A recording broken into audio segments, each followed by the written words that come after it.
శ్రీ మహాగణాధిపతయే నమః. శ్రీమాత్రే నమః. మాచిరాజు భక్తి ప్రేక్షకులందరికీ నమస్కారం.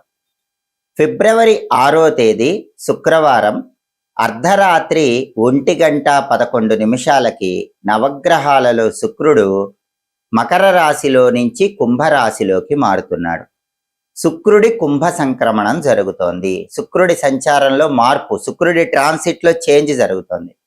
అలా కుంభరాశిలోకి వచ్చినటువంటి శుక్రుడు మళ్ళీ మార్చి 2వ తేదీ మీనరాశిలోకి ప్రవేశిస్తాడు. అంటే ఫిబ్రవరి 6వ తేదీ శుక్రవారం అర్ధరాత్రి 1:11 నుంచి మార్చి 1వ తేదీ వరకు శుక్రుడు కుంభరాశిలో ఉంటాడు. ఈ శుక్రుడి కుంభ సంక్రమణం అనేది ద్వాదశ రాశులలో కొన్ని రాశులకు అనుకూల ఫలితాలను కలిగింపజేస్తుంది, కొన్ని రాశులకు వ్యతిరేక ఫలితాలను కలిగింపజేస్తుంది. ఏ రాశులకి శుక్రుడి కుంభ సంక్రమణం అనుకూల ఫలితాలు కలిగిస్తుందో, ఏ రాశులకి శుక్రుడి కుంభ సంక్రమణం వ్యతిరేక ఫలితాలను కలిగింపజేస్తుందో, శుక్రుడి కుంభ సంక్రమణం పూర్తిగా అనుకూలించాలంటే, వ్యతిరేక ఫలితాలు తొలగిపోవాలంటే, అనుకూల ఫలితాలు రెట్టింపు కావాలంటే ఎలాంటి శక్తివంతమైన పరిహారాలు పాటించాలో ఈ వీడియోలో మనం తెలుసుకుందాం. ప్రధానంగా ఫిబ్రవరి 6 శుక్రవారం అర్ధరాత్రి 1:11 శుక్రుడు కుంభరాశిలోకి ప్రవేశించగానే తదుపరి కన్యారాశి. కన్యారాశి వాళ్ళకి శుక్రుడి కుంభ సంక్రమణం వల్ల వచ్చేటటువంటి ఫలితాలు పరిశీలించినట్లయితే కన్యారాశి నుంచి లెక్కబెట్టినప్పుడు కన్యా, తుల, వృశ్చికం, ధనుస్సు, మకరం, కుంభం. ఈ శుక్రుడి కుంభ సంక్రమణం కన్యారాశి వాళ్ళకి 6వ స్థానంలో ఏర్పడుతుంది. శుక్రుడు 6వ స్థానములో యోగించడు అని జ్యోతిష శాస్త్ర గోచార గ్రంథాలన్నీ తెలియజేస్తున్నాయి.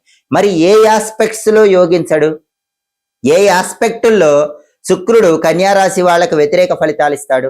శుక్రుడిచ్చే వ్యతిరేక ఫలితాల నుంచి బయటపడటానికి కన్యారాశి వాళ్ళు ఈ శుక్రుడి కుంభ సంక్రమణం సందర్భంగా ఎలాంటి ప్రత్యేకమైన జాగ్రత్తలు తీసుకోవాలి? ఈ విషయాలు మనం పరిశీలిస్తే 6వ స్థానములో శుక్రుడు ఉండటం వల్ల కన్యారాశి వాళ్ళకి దాయాదులతో గొడవలు వచ్చే అవకాశాలు చాలా ఎక్కువగా ఉంటాయి. అంటే కన్యారాశి వాళ్ళకి తోడబుట్టిన వాళ్ళు ఎవరుంటే అన్నదమ్ములు కానీ అక్క చెల్లెలు కానీ వాళ్ళతో లేనిపోని గొడవలు వచ్చే అవకాశాలు ఉన్నాయి. తస్మాత్ జాగ్రత్త.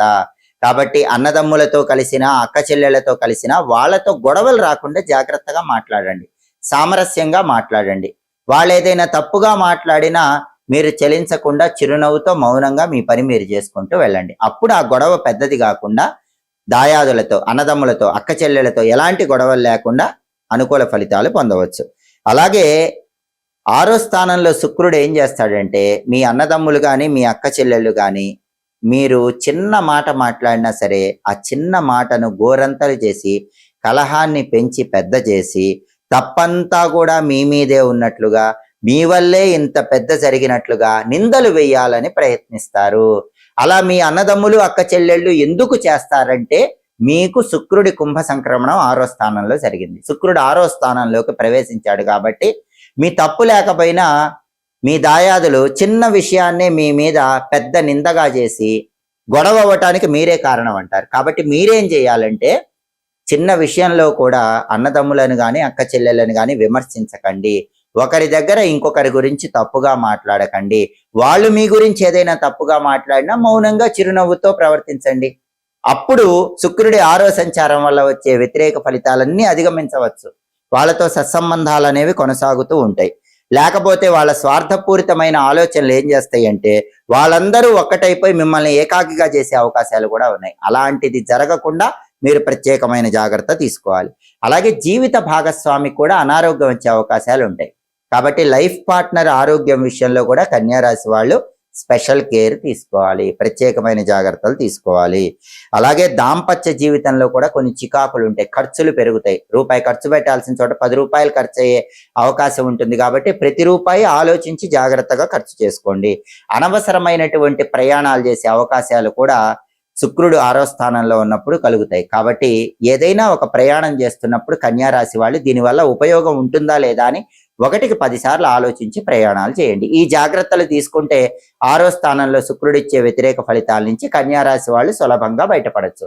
దాయాదులతో జాగ్రత్తగా వ్యవహరించటం, జీవిత భాగస్వామి ఆరోగ్యం గురించి ప్రత్యేక శ్రద్ధ తీసుకోవటం, వృధా ప్రయాణాలు తగ్గించుకోవటం, ఇవి చేస్తే శుక్రుడి కుంభ సంక్రమణం వల్ల రాబోయేటటువంటి సమస్యలన్నీ తొలగింపజేసుకొని కన్యారాశి వాళ్ళు పూర్తిగా అనుకూల ఫలితాలు పొందవచ్చు. ఫిబ్రవరి 6వ తేదీ శుక్రవారం అర్ధరాత్రి 1:11 కుంభరాశిలోకి ప్రవేశించిన శుక్రుడు మార్చి 1వ తేదీ వరకు కుంభరాశిలోనే ఉంటాడు. కాబట్టి ఇలా కుంభరాశిలో ఉండే శుక్రుడు ద్వాదశ రాశులలో కొన్ని రాశుల వారికి అనుకూల ఫలితాలు, కొన్ని రాశుల వారికి ప్రతికూల ఫలితాలు ఇస్తాడు. కాబట్టి అనుకూల ఫలితాలు వచ్చే రాశుల వాళ్ళు అనుకూల ఫలితాలు పెంపొందింపజేసుకోవటానికి, ప్రతికూల ఫలితాలు వచ్చే రాశుల వాళ్ళు ప్రతికూల ఫలితాలు తగ్గింపజేసుకోవటానికి శుక్రుడికి సంబంధించిన శక్తివంతమైన పరిహారాలు చేసుకోవాలి. ఆ పరిహారాలు చేసుకుంటే శుక్రుడు వ్యతిరేక ఫలితాలు పోగొడతాడు, అనుకూల ఫలితాలు కలిగింపజేస్తాడు. శుక్రుడి అనుగ్రహం రావాలంటే జ్యోతిష శాస్త్ర పరంగా శుక్రుడికి ప్రీతిపాత్రమైనవి అలసందలు అంటే బొబ్బర్లు. కాబట్టి ఫిబ్రవరి 6వ తేదీ నుంచి మార్చి 1వ తేదీ మధ్యలో వచ్చే శుక్రవారాలు ద్వాదశ రాశుల వాళ్ళు వీలైనప్పుడల్లా నానబెట్టిన అలసందలు గోమాతకు తినిపించాలి. అలాగే శుక్రవారాలు వీలైనప్పుడల్లా 1.25 kg అలసందలు తెలుపు రంగు వస్త్రంలో మూటగట్టి ఎక్కడైనా శుక్రవారం మధ్యాహ్నం 1 గంట నుంచి 2 గంటల మధ్య ప్రాంతంలో కానీ, ఉదయం 6 నుంచి 7 గంటల మధ్య ప్రాంతంలో కానీ బ్రాహ్మణుడికి దానం ఇవ్వాలి. అలా దానం ఇస్తే ఉత్తమ ఫలితాలు కలుగుతాయి. అలాగే ఫిబ్రవరి 6వ తేదీ నుంచి మార్చి 1వ తేదీ మధ్యలో వచ్చే ఏదో ఒక్క శుక్రవారం మాత్రం ఒక శక్తివంతమైన శుక్రదానాన్ని ద్వాదశ రాశుల వాళ్ళు ఖచ్చితంగా ఇవ్వండి. ఆ దానం ఏంటంటే ఒక అరటి ఆకు తీసుకొని ఆ అరటి ఆకులో 1 kg బియ్యము, తెల్లటి వస్త్రాలు, కుంకుమ పువ్వు ప్యాకెట్టు, పన్నీరు సీసా ఉంచి ఎవరైనా బ్రాహ్మణుడికి మధ్యాహ్న సమయంలో దానం ఇవ్వండి. ఇది శక్తివంతమైన శుక్రదానం. దీనివల్ల ఉత్తమ ఫలితాలు కలుగుతాయి. అలాగే శుక్రవారం వీలైనప్పుడు ఈ సమయంలో ద్వాదశ రాశుల వాళ్ళు ఒక్కసారైనా ఉపవాసం ఉండండి. శుక్రవారం ఉపవాసం ఉండి రాత్రికి కేవలం పాలతో చేసిన పాయసాన్ని మాత్రమే ఆహారంగా స్వీకరించండి. దీన్ని శుక్ర ప్రీతికరమైన ఉపవాసం అంటారు. దీనివల్ల కూడా శుక్రుడు వ్యతిరేక ఫలితాలు ఇచ్చే రాశులకు వ్యతిరేక ఫలితాలు తగ్గిపోతాయి, అనుకూల ఫలితాలు ఇచ్చే రాశులకు అనుకూల ఫలితాలు రెట్టింపు అవుతాయి.